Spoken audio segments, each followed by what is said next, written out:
Good morning everybody, welcome sa aking channel. Kumusta po kayo at shout out po sa lahat at sa lahat ng mga subscriber at magsusubscribe pa dito sa aking channel. Tara guys, ang video ko sa araw na ito ay dito pa rin sa construction, ang ating pag-install ng bakal dito sa ating pinormahan na slab. At pinakita ko na nga sa inyo sa last video ko ang slab na nilagay ng plywood. Naglagay na tayo ng shuttering, ng flooring na plywood, at ito naman ay naglalagay na sila ng reinforced bar. Tara guys, tingnan niyo ang video ito. Ayan.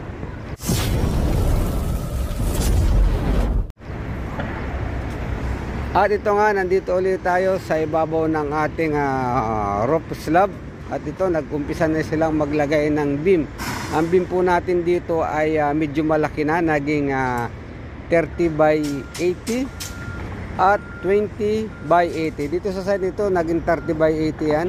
At dito naman sa intermediate span ay naging 20 by 80. Ayan guys, at tingnan ninyo, at ito ay napaka-sinsi ng ating bakal, at nagkaroon ng pagbabago ang spacing, at naging ang spacing dito 1 meter at 75 mm. 1 meter at 75 mm, then continuous continuous 10 cm, then all dito sa ating 30. Ayan guys, so tingnan niyo, 75 at 1 meter, then at dito naman sa gitna na ito 10 at 1 meter, then 15 cm 15 cm. Ayan guys, 15 cm ang spacing niya. Ayan, at siyempre bago natin ilagay ang flooring, inuuna talaga natin ang beam at ang mga kung ano ang nasa drawing ay inilalagay natin dyan, dahil nakadesign po yan. Ayan, nagkaroon tayo dito ng 4 bars sa top bars at 4 bars sa bottom bars, at meron din po tayo dyang sidebar. Magkakaroon ng sidebar yan dyan, dalawa sidebar. At ayan, tuloy-tuloy hanggang dun sa dulo doon. Pagkatapos niyang beam na yan, ibababa yan dyan, nakababa na yan dito sa ating sa ilalim. Kaya nga yung plywood, bago ilagay yan, dapat nakakumpleto ang shuttering, dahil hindi na magagawa ng maayos yan kung uunahin mo ang bakal.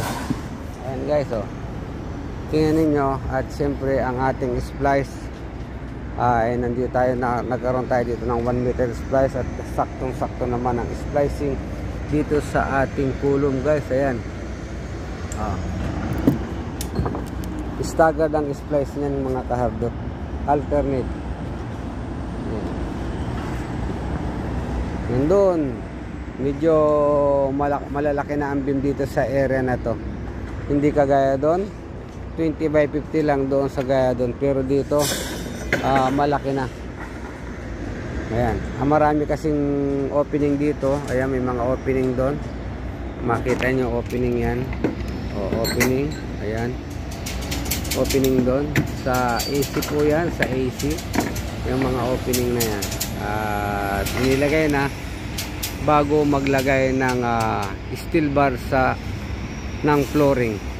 Ayan, kasi kung may steel bar na, mahihirapan namang maglagay ng bakal kung saka nila ilalagay ang shuttering ng opening ng mga blackout.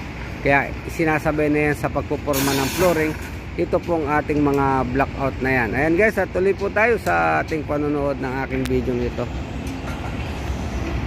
Ayan guys, at ito nga mga steel fixer. Ayan, talaga namang maga pa lang nagtatali na sila ng bakal, dahil pag umabot ng tanghali mainit, pati bakal ay mainit. Kaya yan, kaya umaga pa lang paspasan na sila. Yan, shout out sa mga steel fixer na talaga namang nasa kanilang mga kamay ang ikatitibay at pagkakabit ng tamang bakal. Yan po, at tuloy-tuloy lang tayo sa panonood ng aking video mga kahardot. Ayan,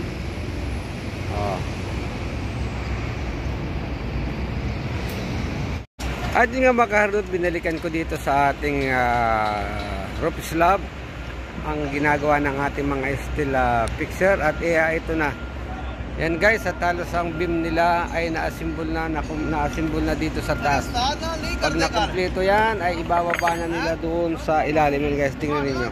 Tingnan ninyo guys, oh. Ayan, binuo na nila yan. Halos buo na, kumpleto ng stirrups. Naglalagay na lang sila ng spacer block. Ayan, mga spacer block sa ilalim nilalagay nila. Yan, spacer block. Ayan. Yan, lalagyan nila ng spacer block yan ng ilalim. Tapos ibababa na. Yan. Ito, kumpleto na dito sa linyang ito. Yan, ang stirrups niya. Doon kumpleto na. Puro spacer blocks ang ginagawa ngayon. Spacer block. Ayan.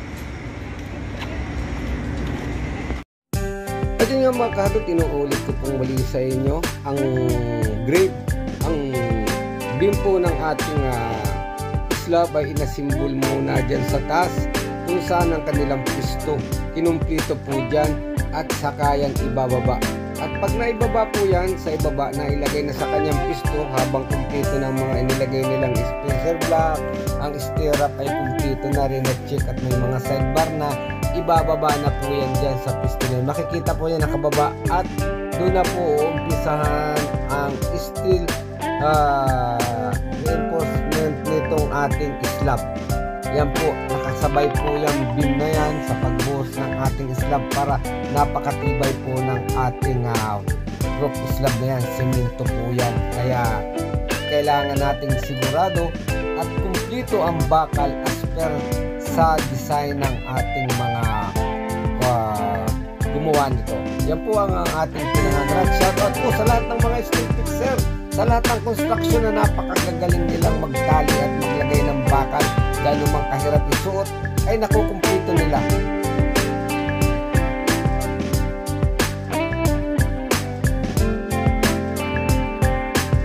A few moments later. Good day mga karot, ayan po at nandito tayo ngayon sa ating roof slab at ayan, kapaglagay na sila ng first layer. Ayan, tingnan nyo guys.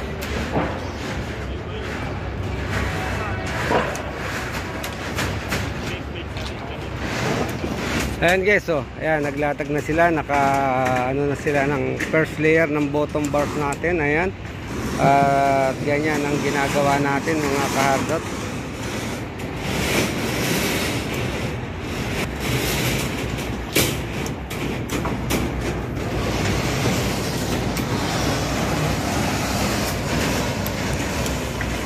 Yan mga kahardot, oh, ayan ang ating mga steel fixer. At nilalagay niyan. Yeah. ये वाले रखो, इधर एक 20 12 10 मिली वाले दो रखो. Sí.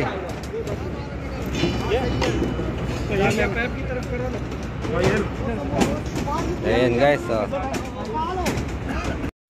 At yun nga mga kargot, ang lahat ng sleeve na makina kalagay dyan na naka-embed dyan sa ating slab, yan po ilalagay natin ng extra bar, maging itong mga opening ng ating mga para sa air condition. Ayan, lalagyan po natin yan dyan ng mga extra bar or extra beam para mas matibay ang ating opening. Ayan guys, at kung makita nyo dito sa area na ito, ayan, halos ang ating mga beam ay okay na ang bottom bar at maglalagay na lang dyan ng top bar. At dito nga sa gawing ito, marami tayo ditong mga opening. Ayan, inunahat pinalagyan natin ng mga extra reinforced bar dyan.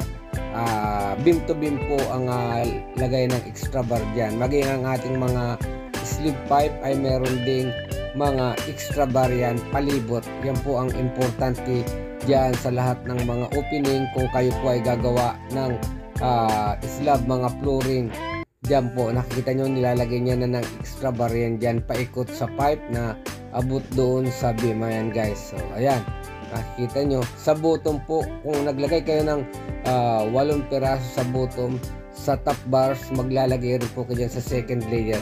Meron din po yung kailangan nakalagay dyan. Ayan, yan po ang ating sinisigurado bago tayo magkonkreto. At yan po ang ating paglalagay ng ating steel reinforcement dito sa floor slab. Ayan guys, at tuloy po tayo sa ating panonood mga kahardot. Ayan, o kita nyo na, tinatalian nila para paglagay nila ng top bars hindi na mahirap. At ito ang ating mga bakal dito, 10mm yan guys. Yan din na rin natin itinaas para maalwan ang paghahakot. Hindi na nila dadalhin doon sa taas. At dito naman sa gawing ito, siyempre ang pillar board dito sa ating expansion. Ayan guys, so, tingnan niyo, naglagay na kami ng pillar. At yan nga mga guys, sa mga kahardot, at nag-uumpisa na sila ng top bars. Ito at siyempre nilagyan muna nila ng mga cheers. Yan, ayan ang cheers. Ayan.